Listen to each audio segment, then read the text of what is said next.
Pada pertemuan kali ini saya ingin menyampaikan sebuah hadis di mana Rasulullah sallallahu alaihi wasallam bersabda, "Arba'un min kanzil jannah."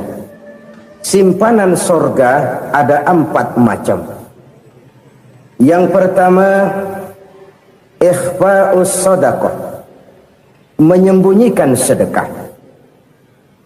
Saudara-saudara kaum muslimin, sebagaimana yang kita maklum bahwa Allah Subhanahu wa taala melebihkan sebagian rezeki dari kita terhadap yang lain.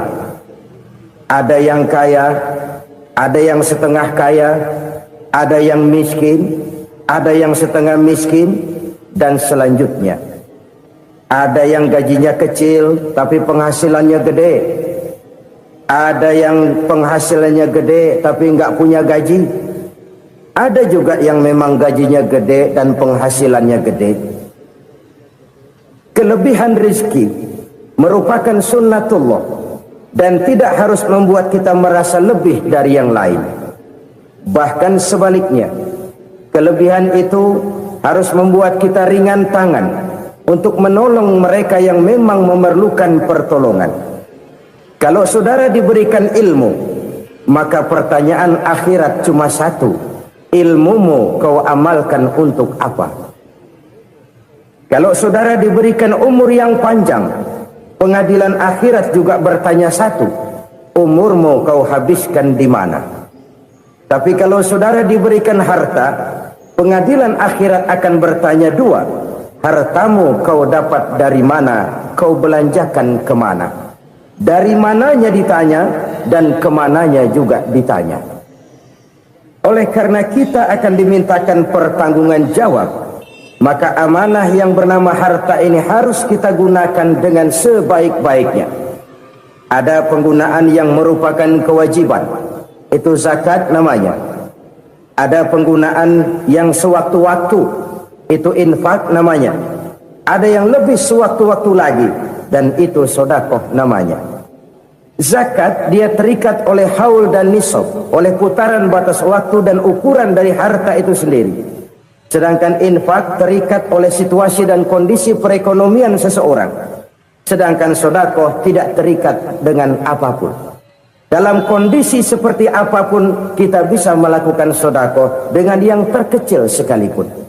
Sampai-sampai Rasulullah sallallahu alaihi wasallam mengajarkan, la tahqiranna minal ma'rufi syai'an walau an talqa akhaka biwajhin talik. Atau ada hadis, tabassumuka fi wajhi akhika laka shadaqah. Senyumanmu kepada temanmu adalah sedekah. Jadi untuk melakukan sedekah tidak harus dalam berbentuk uang. Dengan ilmu kita bisa sedekah, dengan tenaga kita bisa bersedekah, dengan pikiran kita bisa bersedekah, bahkan senyum kepada teman itu pun sedekah. Jadi kalau sedekah dengan uang memang belum punya uang, nyengir aja banyakin. Itu asal pada tempatnya, jangan lalu ketemu tiang listrik cengengesan. Tentu tidak pada tempatnya dan tidak wajar. Nah, sedekah yang paling dicintai Allah adalah sedekah yang disembunyikan. Artinya jauh dari sifat riya. Kan kadang-kadang ada orang sedekah itu disebutkan namanya. Apa tidak bagus? Kalau memang niatnya ikhlas, ya bagus-bagus saja. Untuk memberikan sugesti kepada yang lain. Si Fulan bin Fulan nyumbang sekian, diumumkan. Boleh kalau niatnya untuk memberikan rangsangan kepada yang lain supaya dia menyumbang lebih besar dari orang tadi. Tapi kalau itu mendatangkan riya, maka sedekah yang paling dicintai Allah adalah sedekah yang disembunyikan. Tangan kiri saja tidak tahu apa yang diberikan oleh tangan kanan. Sedekah yang dilakukan dengan ikhlas akan merupakan perbendaharaan surga, tersembunyi dari pandangan orang lain, tidak seorang pun tahu. Karena memang sikap yang baik adalah melupakan kebaikan dan mengingat kesalahan. Itu salah satu ciri orang bahagia. Orang yang selalu mengingat kesalahannya dan berusaha melupakan segala kebaikannya. Kalau dia akan berada kebaikan, dia tidak bisa ikut, dia merasa rugi karena dia merasa belum pernah berbuat baik. Tapi kalau akan melakukan kesalahan baru, dia ingat kesalahan yang sudah-sudah, sehingga terhalang baginya untuk melakukan satu kesalahan baru. Demikianlah saudara-saudara, bahwa Allah melebihkan rizki sebagian kita dari yang lain, agar terjadi tolong-menolong dalam kehidupan ini. Jadi kesenjangan yang nature, kesenjangan yang alami, itu sunnatullah. Ada yang kaya, ada yang miskin, ada yang kelas menengah. Nah, kenapa lalu sekarang kita berusaha mengentaskan kemiskinan? Oleh karena adanya kesenjangan struktural. Kalau yang kaya bisa semakin kaya, kenapa yang miskin tidak bisa naik jadi ikut sedikit kaya? Sebab pada dasarnya Islam adalah agama yang sejak turunnya sudah berupaya memerangi kemiskinan. Bahkan dikatakan kemiskinan itu mendekatkan kepada kekufuran. Orang kalau miskin udah dekat banget sama kafir. Gampang menjadi kafir.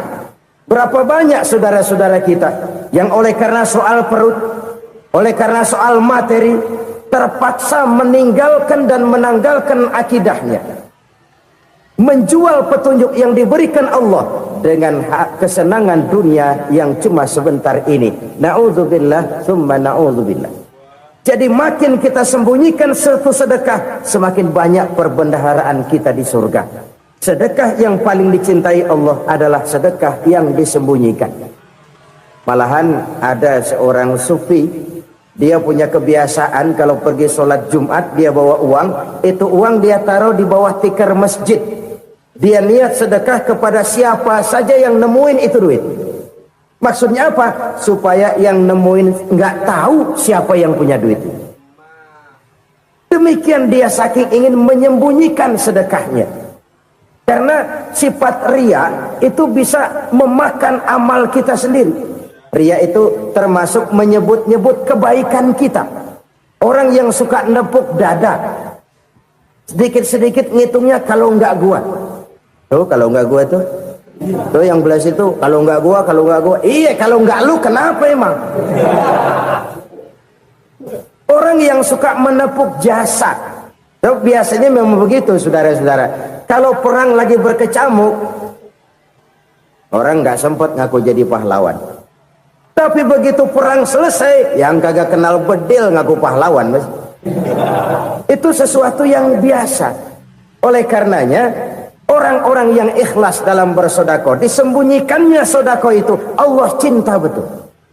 Malahan ada hadis memberikan jaminan, inna sodakotal mar'il muslimi tazidu fil umri wa tadfa'u mitatas su'i. Sesungguhnya sedekahnya seorang mukmin tazidu fil umri, bisa menambah umur panjang, wa tadfa'u mitatas su'i, dan menyelamatkan manusia dari mati secara su'ul khatimah. Jadi siapa yang kepengen panjang umur, banyaklah sedekah. Yang bosan hidup, pelit terus.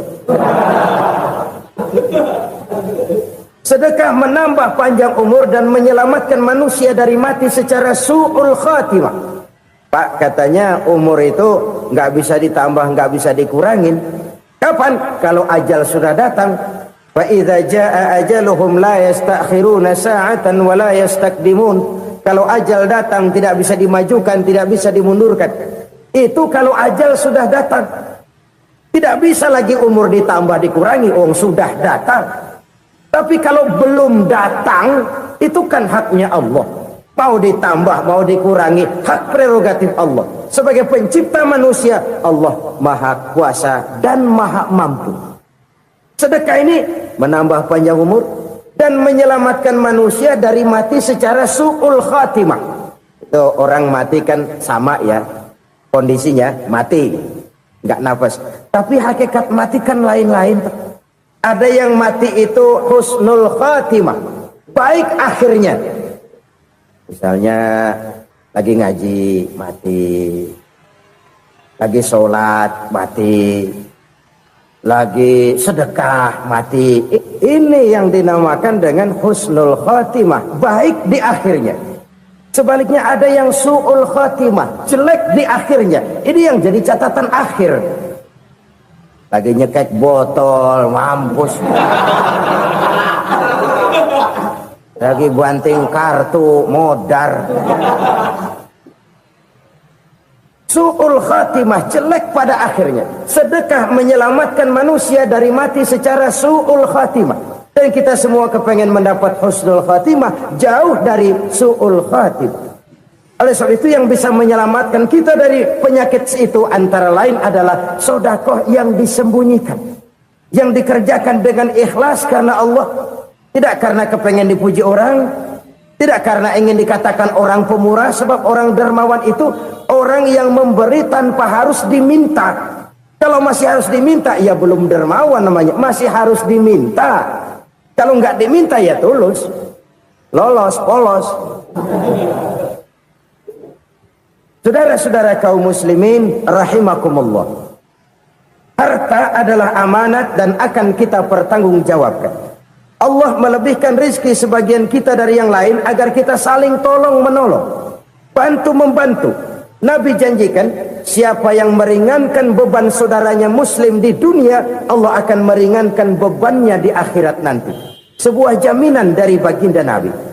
Si orang yang kita bantu barangkali tidak bisa membalas, Allah yang akan membalas lewat jalan lain yang tidak pernah kita sangka-sangka. Ada orang tanya, Pak, ini ada orang nyumbang masjid sambil marah-marah, bagaimana? Saya bilang sumbangannya aja ambil, marahnya jangan. Marahnya jangan diambil, itu urusan dia. Saudara-saudara kaum muslimin rahimakumullah, umat Islam ini kan umat yang punya potensi besar. Kadang kita merenung, kenapa kadang-kadang pembangunan masjid kok lambat sekali?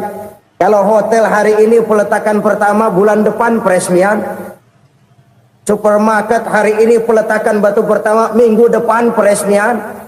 Tapi kalau sudah yang namanya masjid, kadang-kadang peletakan batu pertama sekaligus jadi batu terakhir. 3 tahun, 4 tahun, campur nebar jalak di jalanan, duit dijaring kayak ikan sepat. Apa tidak ada orang Islam yang kaya? Banyak. Apa tidak ada pengusaha muslim yang jadi konglomerat? Ada. Lalu yang belum banyak itu yang komit terhadap nilai-nilai agamanya. Akhirnya kita jatuh jadi umat yang lemah. Belum ada pengusaha konglomerat muslim buka pabrik super mie cap bedug misalnya umpamanya atau pabrik kecap cap sorban supaya identitas keislamannya sedikit kelihatan. Kita jatuh jadi umat yang lemah karena potensi tidak terinventarisir dengan baik. Kita ini ibarat kompor yang cuma matengin nasi orang lain. Potensi kita dimanfaatkan oleh orang lain. Ukhuwah Islamiyah kita baru terbatas kepada silaturahmi. Ukhuwah di bidang ekonomi kita lemah, ukhuwah di bidang kebudayaan kita lemah, apalagi ukhuwah di bidang politik kita lebih rapuh lagi. Padahal ukhuwah itu adalah totalitas kehidupan manusia, menyangkut ipolek sosbud, memerlukan nilai-nilai ukhuwah. Jadi oleh karena itu mari kita menyadari di dalam harta kita, walaupun kita yang cari pergi pagi pulang sore peras keringat banting tulang, di sana ada harta anak yatim, di sana ada hak masjid, di sana ada hak pesantren, di sana ada hak jihad. Berbahagialah seseorang apabila dia oleh Allah dijadikan keran itu menyimpan air, tapi tidak untuk dirinya, tapi disalurkannya kepada mereka yang memang memerlukannya. Saudara-saudara kaum muslimin rahimakumullah, ini yang pertama. Jadi perbendaharaan surga adalah menyembunyikan sedekah. Orang lain nggak tahu, kita pun nggak pernah ngitung-ngitung. Kita anggap lewat begitu saja, padahal itu deposit akhirat. Satu. Yang kedua, perbendaharaan surga itu apa? Wa kitmanul musibah, menyembunyikan kesulitan. Kadang orang takut menghadapi kesulitan, tapi makin kita merenung, hidup ini kan sebenarnya urusan. Takut sama urusan, ya jangan hidup. Tandanya orang hidup itu kalau punya urusan. Urusan melupakan problem sering menimbulkan kesulitan. Kesulitan bukan untuk ditakuti, tapi untuk diatasi dan dicarikan jalan keluarnya. Siapa sih orangnya yang nggak pernah sulit-sulit? Makin tinggi status sosialnya, makin gede urusannya. Makin tinggi kualitas imannya, makin berat tingkat kesulitannya. Cuma memang yang namanya enak itu seperti pelangi. Biang lala itu nggak pernah di atas kepala kita, di atas kepala orang melulu. Lo sih enak lo, kata kita. Dia juga bilang, yang enak kan lo. Pelangi itu nggak pernah di atas kepala kita. Kata tukang beca, aduh enak ya naik Mercy. Kata tukang beca, apa yang di dalam mobil Mercy? Aduh enak bener tukang beca, di jok ngeringkuk ngorok pulas bener. Saya kamar pakai AC sejuk, tempat tidur sutra empuk, alga spring bed, kulak kulik nggak bisa pulas kalau belum minum Valium, belum tidur. Enak bener tukang beca, di jok ngorok nggak tahu wetan kulon. Si tukang beca bilang yang di Mercy enak, yang di Mercy bilang tukang beca enak. Inilah enak, nggak pernah di atas kepala kita, di atas kepala orang lain melulu enak itu. Nah saudara-saudara, yang merupakan perbendaharaan surga itu orang yang bisa menyembunyikan kesulitan, baik pribadi ataupun rumah tangga. Nih terutama rumah tangga yang jadi soalnya. Kadang-kadang kita ini kalau senang, sebaliknya kalau senang kita diam, kalem aja, cuek. Banyak banget duit kita bawaan, diam aja udah. Malah ketemu orang takut. Tapi begitu susah, sekampung tahu. Padahal Nabi mengajarkan perbendaharaan surga itu menyembunyikan musibah, menyembunyikan kesulitan. Kalau enak, cerita sama orang-orang. Kalau nggak enak, rasain sendiri, tekan sendiri, atasin sendiri. Kita kan sebaliknya, tenang kita diam, asal lagi susah, paling tidak kita nyari teman buat cerita kesusahan. Siapa orangnya yang nggak pernah susah? Cuma soalnya bagaimana kita mengatasi kesusahan itu sendiri. Begitu juga misalnya kalau orang sudah berumah tangga, itu orang tuanya harus menjadi tempat dia cerita yang enak-enak saja. Yang nggak enak rasain berdua, selesaikan berdua, atasin berdua. Jangan dibalik. Asal senang diam, giliran susah saja. Maknya laporan. Terbalik. Bisa menjaga security informasi. Maka nama bayam keluar diam, malah seluitan. Enak amat lo makan daging ayam. Security informasi. Saudara-saudara kaum muslimin rahimakumullah, ujian yang terberat itu yang pernah diberikan kepada para nabi, para rasul, para aulia, para ulama. Makin tinggi keimanan, makin berat bentuk kesulitan. Ayo saya kemukakan satu contoh saja. Ada seorang nabi yang kaya, nabi kaya, namanya Nabi Ayub. Iblis kalau orang begini kan keki, ibadahnya rajin, kaya. Nih yang kayak begini susah digodain. Kalau ibadahnya rajin, miskin, kali bisa disogok. Sini imannya mantap, ibadahnya rajin, kaya, nabi lagi. Oh, tapi namanya iblis nggak kurang akal. Laporan, Tuhan, kenapa Les? Ya ini bahasa saya, bahasa Qurannya sih nggak gitu. Itu hambamu yang namanya Ayub, dia rajin ibadah cuma karena dikasih kaya aja. Coba kasih miskin dia, berhenti dia sembahyang. Ah kamu bisa aja. Saya tahu Ayub itu hambaku yang ikhlas. Saya buktiin Tuhan, silahkan. Dibuktiinlah, iblis turun ke alamin. Yang mula-mula dia lakukan, dia rusak sawah ladang Nabi Ayub. Dia binasakan binatang ternak Nabi Ayub. Sehingga dalam waktu singkat, jatuhlah Nabi Ayub dari orang paling kaya jadi orang paling miskin. Beliau masih ibadah di mihrab dalam masjid. Datang iblis. Saudara Ayub, ya, lagi ngapain? Ibadah. Nyembah Allah, nyembah Allah. Oh, percuma. Kenapa? Tuhan yang ente sembah nih, dia udah bikin miskin ente. Sawah ladang ente hancur lebur, binatang ternak binasa. Sekarang ente jadi orang paling miskin. Ngapain nyembah Tuhan kayak begitu? Tekor.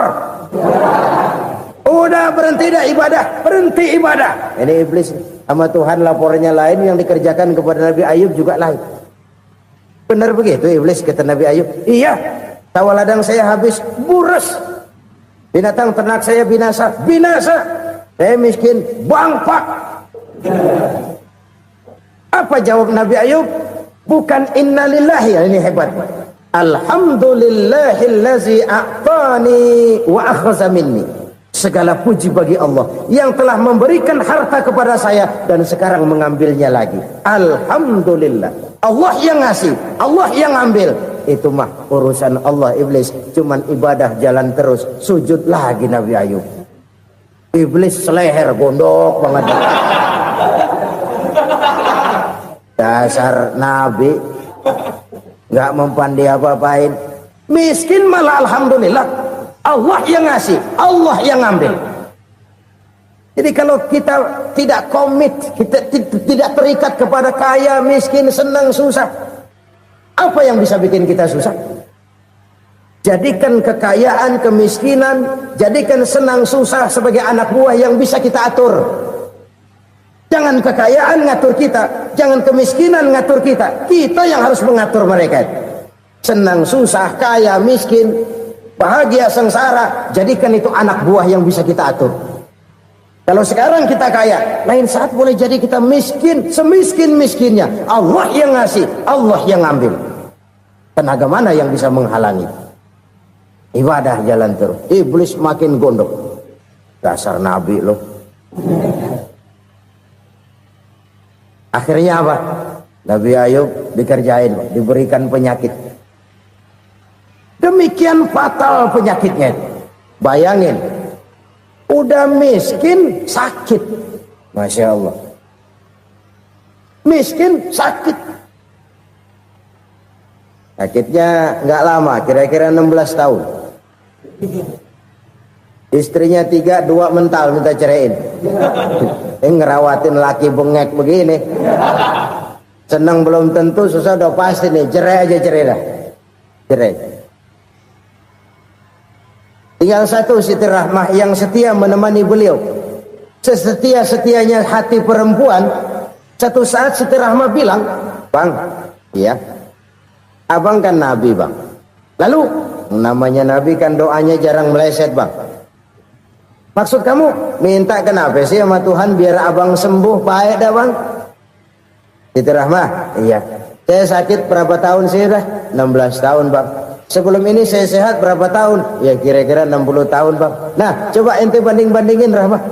Saya dikasih sehat 60 tahun, dikasih sakit 16 tahun. Sudah nggak sabar mau doa kepada Allah minta sembuh. Saya malu kepada Allah.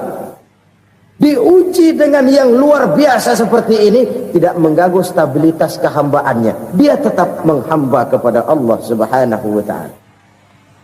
Saudara-saudara kaum muslimin rahimakumullah. Kunci menghadapi kesulitan itu apa? Allah jelaskan dalam satu ayat, wa basyiris sabirin alladzina iza asabathum musibah qalu inna lillahi wa inna ilaihi raji'un. Gembirakan orang-orang yang sabar. Siapa mereka itu? Yang apabila mendapat musibah mereka kembali kepada keyakinan dasar. Segalanya dari Allah dan segalanya akan kembali kepada Allah. Ini konsepsi dasar dari sikap muslim dalam menghadapi berbagai kesulitan. Segalanya dari Allah, segalanya akan kembali kepada Allah. Kalau ini sudah kondisi dasarnya, maka kita akan lapang menghadapi kenyataan bagaimanapun pahitnya. Apakah itu namanya miskin, apakah itu namanya sakit, bahkan maut sekalipun. Maut sekalipun. Segalanya dari Allah, segalanya akan kembali kepada Allah. Ini sikap hidup, bukan sekedar ucapan. Kita kadang-kadang menjadikannya sebagai ucapan. Mulutnya sehingga berhenti, innalillahi wa inna ilaihi raji'un, tapi nangisnya terus gerung-gerungan. Bukan itu, ini kesadaran moral. Kalau segalanya dari Allah, segalanya kembali kepada Allah, kan sebenarnya cuma nunggu giliran. Hari ini saya nyembayangin dia, entah hari apa saya disembayangin orang. Hari ini saya antar dia ke kubur, entah hari apa orang nganterin saya ke kubur. Hari ini saya tahlilkan dia, entah nanti kapan orang tahlilkan saya. Segalanya dari Allah, segalanya akan kembali juga kepada Allah. Oleh sebab itu saudara-saudara, kesulitan bukan untuk ditakuti, kesulitan justru untuk diatasi, dicarikan jalan keluarnya. Dan tidak ada orang yang tidak pernah mendapat kesulitan, tidak ada. Semakin tinggi status sosial, semakin tinggi kualitas keimanan, semakin besar juga tingkat kesulitan. Hanya saja bagaimana cara kita mengatasinya. Dan Al-Quran menyatakan, inna ma'al usri yusra. Di balik kesulitan itu pasti ada kemudahan. Roda itu berputar. Karena itu Rasulullah sallallahu alaihi wasallam mengingatkan kepada kita, ta'arraf ilallahi fir raha ya'rifka fis syiddah. Ingatlah kepada Allah di waktu kamu senang, supaya Allah ingat kepada kamu di waktu kamu susah. Kalau waktu senang kita ingat kepada Allah, kita susah, Allah tidak akan meninggalkan kita. Tapi kalau waktu senang kita jauh dari Allah, sujud tidak sempat, dengan masjid jauh, ketika senang kita lupakan Allah. Nanti begitu kita susah, Allah lupakan kita. Dan itu menyakitkan. Oleh karena itu orang-orang tua kita dulu bilang, kalau lagi sehat ingat-ingat lu bakal sakit nanti. Kalau lagi kaya ingat-ingat satu saat kita bakal jatuh miskin. Bahkan kalau lagi muda ingat-ingat kita bakal tua. Dan yang terpenting, kalau lagi hidup ingat-ingat kita bakal mati. Saudara-saudara kaum muslimin rahimakumullah. Jadi yang kedua yang merupakan perbendaharaan surga, menyembunyikan musibah. Saudara-saudara kaum muslimin rahimakumullah. Hal ketiga yang merupakan perbendaharaan surga adalah wasilatur rahmi. Orang yang suka bersilaturahmi. Sebagaimana yang kita maklum bahwa manusia adalah makhluk yang disebut zon politika. Makhluk sosial yang tidak mungkin hidup sendiri-sendiri. Betapa dan siapapun kita memerlukan orang lain. Bodoh betul manusia kalau tinggal di tengah masyarakat tapi tidak mau bermasyarakat. Merasa hebat sendiri, pintar sendiri, gagah sendiri, kaya sendiri. Mungkin kalau mati juga ngubur sendiri. Jangankan kita di sini, di sorga saja Nabi Adam waktu sendirian bengong melulu, mondar mandir. Allah tegur dam sepi dam. Ya ini kalau bahasa saya. Iya Tuhan sepi ini nggak ada coret-corekan pisan ini. Diciptakan Siti Hawa baru anteng Nabi Adam. Itu di sorga. Cobalah. Umpamanya saudara tinggal di Jakarta nih. Kaya bener. Apaan aja di Jakarta punya saudara deh. Jembatan Semanggi ambil. Monas buntel bawa pulang. Hotel-hotel ambil semua. Cuman tinggal di Jakarta sendirian, apa enaknya? Betapa dan siapapun kita perlu orang lain.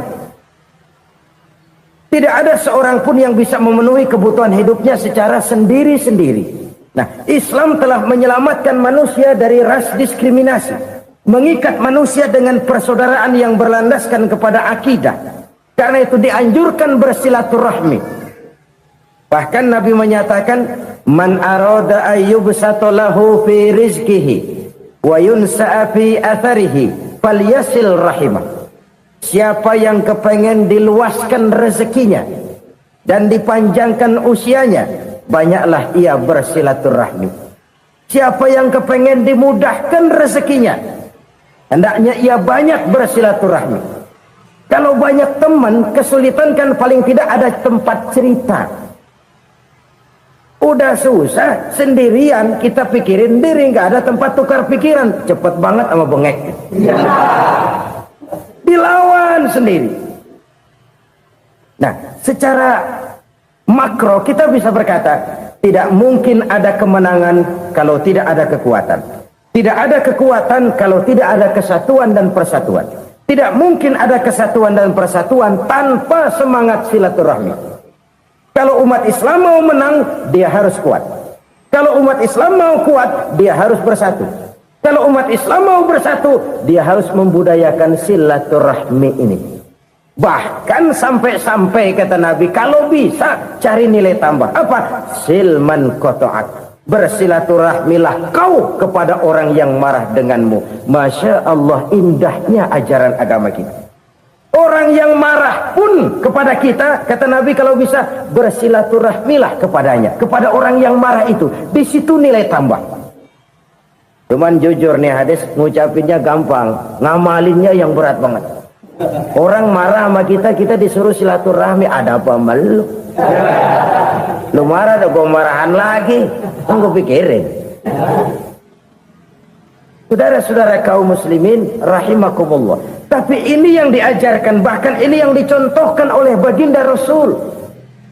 Bagaimana begitu mudah, misalnya satu saat Abu Jahal ini ngatur strategi bagaimana bikin Muhammad celaka. Dia gali lubang di depan tempat tidurnya. Dia tutupin daun korma. Terus dia panggil seseorang, ke sini. Kasih tahu Muhammad, pamannya sakit keras, minta ditengokin. Berangkat orang ini ke sana. Muhammad, labbaik. Pamanmu sakit keras, dia minta ditengokin. Baik, saya akan datang menjenguk beliau. Berangkatlah Nabi ke rumah Abu Jahal tanpa prasangka apapun. Abu Jahal udah pasang setil, selimut 3 rangkap setengah dipakai, persis kayak orang meriang. Tapi sembari ngintip dari balik selimut, begitu Muhammad buka pintu, nah masuk perangkap nih. Muhammad jalan menuju tempat pembaringan. Makin lama makin dekat, makin lama makin dekat, makin dekat ke lubang yang dipasang oleh Abu Jahal itu. Dalam hati Abu Jahal, terus dah jatuh, mampus dah lu ini. Mampus lu hari ini nih. Apa yang terjadi? Malaikat Jibril datang. Muhammad, pamanmu cuma pura-pura sakit. Di depan tempat tidurnya ada lubang perangkap supaya kamu jatuh ke situ. Sudah, kamu pulang. Balik kanan Nabi. Sudah hampir jatuh ke lubang, balik kanan, pulang. Bayangin kecewanya Abu Jahal. Muhammad dikit lagi, Muhammad dikit lagi. Enggak paman, saya pulang aja. Emosi bangun dari tempat tidur, enggak sadar kalau lagi pura-pura sakit. Lompat ngejar Nabi, dia lupa dengan lubang yang dia gali. Usrah, nyemplung sendiri ke dalam lubang.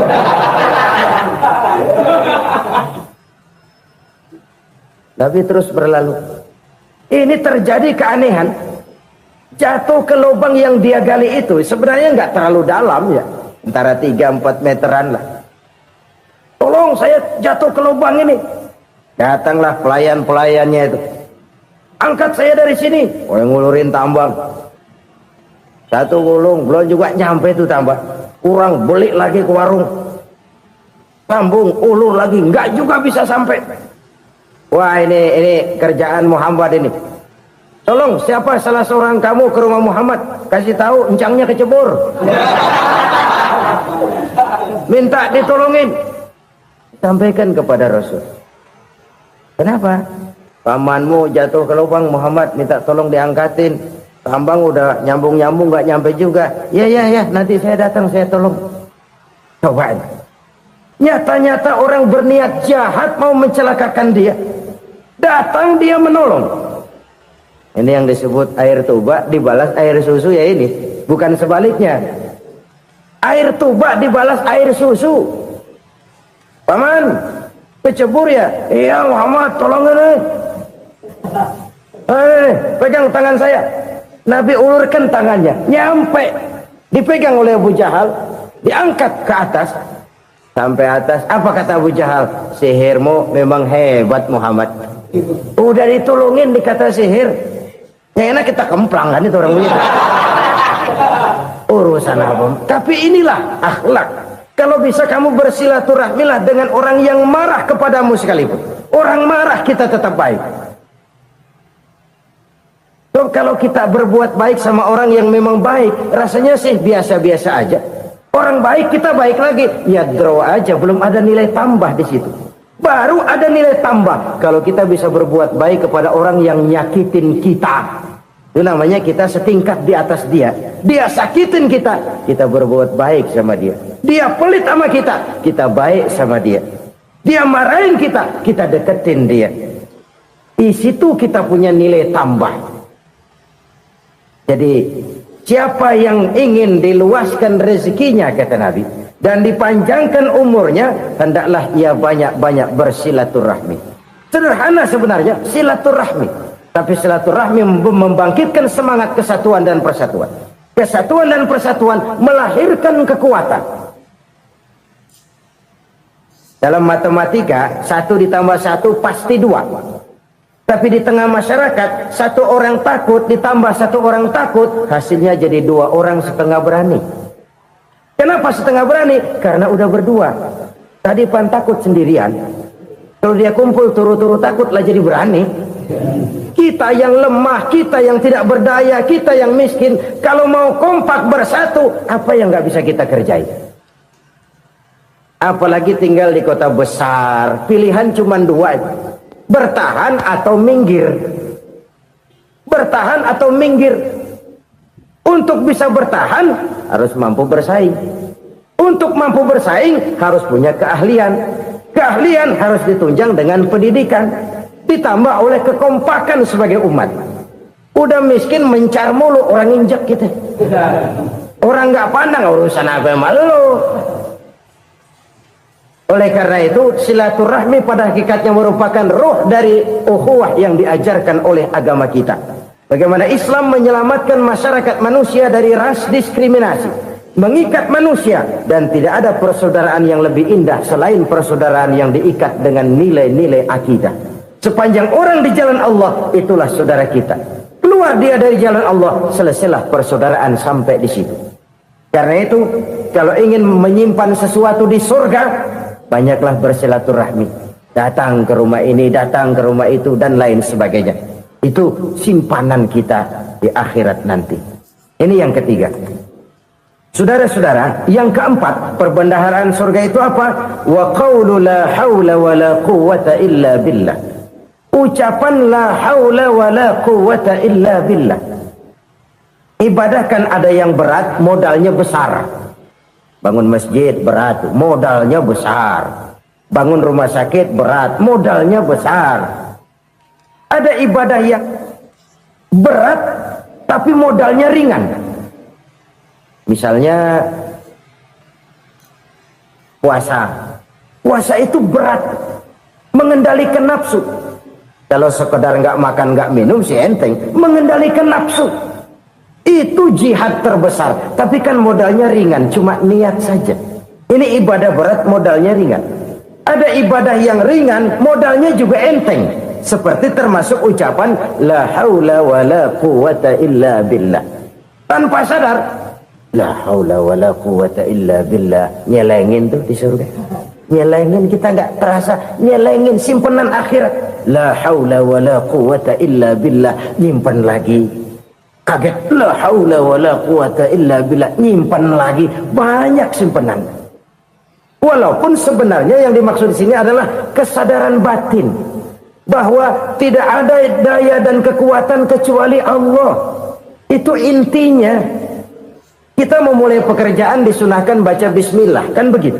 Apa itu? Kesadaran moral bahwa ini saya bisa kerjakan. Saya kerjakan ini dengan menyebut nama Allah. Kenapa? Kalau Allah tidak memberikan daya dan kekuatan, mana mampu saya kerjakan ini. Maka saya kerjakan ini dengan menyebut nama Allah. Bismillah. Kesadaran moral. Manusia hanya wajib berusaha, tapi nggak pernah wajib berhasil. Banyak hal-hal yang kalau kita renungkan secara rasio nggak mungkin, tapi jadi kenyataan. La haula wa la quwwata illa billah. Tidak ada daya dan kekuatan kecuali bagi Allah semata-mata. Kesadaran moral akan kelemahan dan keterbatasan makhluk bernama manusia. Kadang kita kagum dengan otak, tapi kita sering lupa sama yang bikin otak. Padahal bagaimanapun hebatnya otak, yang bikin otak pasti lebih hebat dari otak. Nggak percaya, silahkan otak-otakan. Inilah kecenderungan. Kita kagum dengan pesawat-pesawat mutakhir, bukan main, besi gede banget terbang itu. Alangkah hebatnya. Lalu apa yang bikin otak tidak lebih hebat dari itu semua? Kita puji laut. Apa yang bikin laut tidak lebih hebat dari laut itu? La haula wa la quwata illa billah. Tidak ada daya dan kekuatan kecuali Allah. Apa yang bisa kita lakukan kalau tidak karena daya dan kemampuan yang diberikan oleh Allah kepada kita? Lahirlah sikap tawadu, rendah hati, tidak melonjak menjadi angkuh dan sombong, sadar akan kelemahan dan keterbatasan diri sebagai makhluk yang diciptakan oleh Allah Subhanahu wa taala. Jadi satu sisi ini ucapan yang berpahala, la haula, jadi wiridan. Pada sisi lain ini kesadaran moral, sikap mental, kesadaran batin bahwa yang punya daya dan kekuatan itu cuma Allah. Kita nggak pantas untuk sombong, sebab sombong itu pakaiannya Allah. Kita nggak sedang pakai pakaian Allah, kegedean. Dan makin kita renungi, makin terbentur. Apa sih yang bisa kita sombongin? Kita mau sombong apa? Kaya, pintar, itu kan semua relatif. Di atas langit masih ada langit lagi. Jadi oleh karenanya, marilah kita menyadari, manusia hanya wajib berusaha, tapi tidak pernah wajib berhasil. Yang berusaha saja tidak wajib berhasil, apalagi yang tidak berusaha. Islam bukan agama orang pemalas yang selesai sholat lalu enggelohom, enggelenggem ayem-ayem. Tapi Islam bukan agama orang sombong yang setelah berusaha lalu tidak memerlukan Allah. Kita bisa saja bikin proyeksi, tahun sekian kita bakal panen besar menurut perhitungan otak. Tapi ada kejadian lain. Apa? Tikus ngambek. Habis itu dimakanin tikus, panen gagal. Proyeksi rasional gagal oleh tikus-tikus yang ngambek itu. Bisa saja terjadi. Tahun depan kita panen besar, urung. Kenapa? Musim panas panjang. Dan sekarang ini koran-koran bikin berita musim mengalami penyelewengan. Bukan cuma manusia yang nyeleweng sekarang. Musim pakai nyeleweng. Mestinya kan musim hujan udah selesai, masih hujan-hujan juga. Musim. Nah sekarang kita boleh bikin proyeksi, kita bakal panen besar. Tahu-tahu musim panas panjang. Sawah retak, air kering. Cari teknokrat yang paling botak, suruh pendekin tuh musim panas. La haula wa la quwata illa billah. Inilah kesadaran moral. Saudara, saya teringat satu saat ada seorang konglomerat. Umurnya ya kira-kira 70-an. Satu saat dia ditanya oleh wartawan, "Pak, umur Bapak berapa sih?" "Ya paling 10 tahun." 10 tahun? 10 tahun? Anak Bapak berapa orang? Satu saja? Satu. Harta Bapak berapa? Ya paling-paling bangsa 7 juta kali. 7 juta? Iya. Pak, kenapa Bapak bohongi saya? Bapak punya buku biografi. Koran-koran, majalah-majalah banyak memuat cerita riwayat hidup Bapak. Saya tahu umur Bapak 70. Kenapa bilang cuma 7 tahun? Saya tahu anak Bapak 8. Kenapa cuma bilang 1? Saya tahu harta Bapak miliaran, mungkin triliunan. Pabrik di mana-mana, bank di mana-mana. Kenapa bilang uang Bapak cuma 7 juta? Nah, kata si konglomerat tadi, kamu benar nak, kamu benar. Umur saya kalau jumlahnya memang 70 nak. Cuman ingat-ingat saya, baru 7 tahun terakhir ini saya sujud.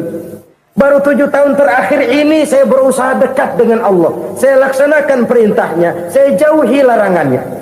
7 tahun inilah rasanya yang ada nilainya di hadapan Allah. Yang 63 tahun matong, kelabu, kelem umur gue. Habis untuk maksiat, untuk munkarat. Maka ketika ditanya tadi, umur saya 7 tahun itu. Oh begitu Pak. Oh iya. Lalu anak Pak, anak Bapak kan 8. Kenapa bilang cuma 1? Nah, kalau jumlah hitungannya memang anak saya 8.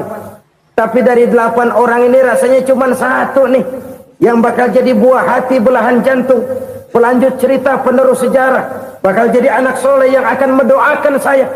Cuman 1 rasanya anak saya ini yang bakal jadi buah hati saya, besar-besaran saya, yang akan mendoakan di kubur saya, yang akan mendoakan di akhirat saya. Yang 7 orang mana? Masya Allah, yang 1 tenggeng, yang 1 nyekek botol ngolo, yang 1 nggak karu-karuan. Makanya saya bilang 1 anak saya yang akan bisa mendoakan saya. Oh begitu Pak. Iya. Nah harta Pak, harta Bapak kan triliunan, pabrik Bapak di mana-mana, uang Bapak hampir di tiap bank-bank besar. Kenapa bilang cuma 7 juta? Betul kau nak. Harta saya kalau jumlahnya memang miliaran, triliunan mungkin, tapi yang saya ingat baru 7 juta tuh yang saya belanjakan di jalan Allah. Saya nyumbang masjid, saya santuni yatim piatu, saya bantu pembangunan pesantren, saya bantu pembangunan rumah sakit Islam. Itu yang akan saya bawa pulang ke akhirat, yang 7 juta itu. Yang triliunan itu nanti akan diperebutkan oleh anak-anak saya sebagai waris saya. Jadi harta saya 7 juta itu yang bakal nemenin saya di akhirat, yang akan saya bawa pulang jadi teman saya. Saudara-saudara kaum muslimin, jangan-jangan orang tua itu adalah kita-kita ini. Jangan-jangan kita-kita ini adalah orang tua itu. Jangan-jangan itu potret dari diri kita masing-masing. Dari sekian umur yang diberikan Allah, berapa tahun yang ada nilainya di hadapan Allah? Dari sekian anak-anak yang merupakan amanah, berapa yang akan mendoakan kita sebagai orang tuanya menjadi anak soleh? Dari sekian banyak harta yang diberikan Allah, berapa yang akan kita bawa pulang menghadapnya nanti, yang kita belanjakan di jalan Allah? Ini sebuah potret kehidupan. Karena itu kita kembali kepada la haula wa la quwata illa billah. Kita wajib berusaha, kita wajib berikhtiar. Selebihnya segala daya dan kekuatan hanya milik Allah saja semata-mata. Satu kesadaran batin dari setiap pribadi muslim. Setelah ia berusaha dan berikhtiar, ia menyerahkannya kepada Allah Subhanahu wa ta'ala.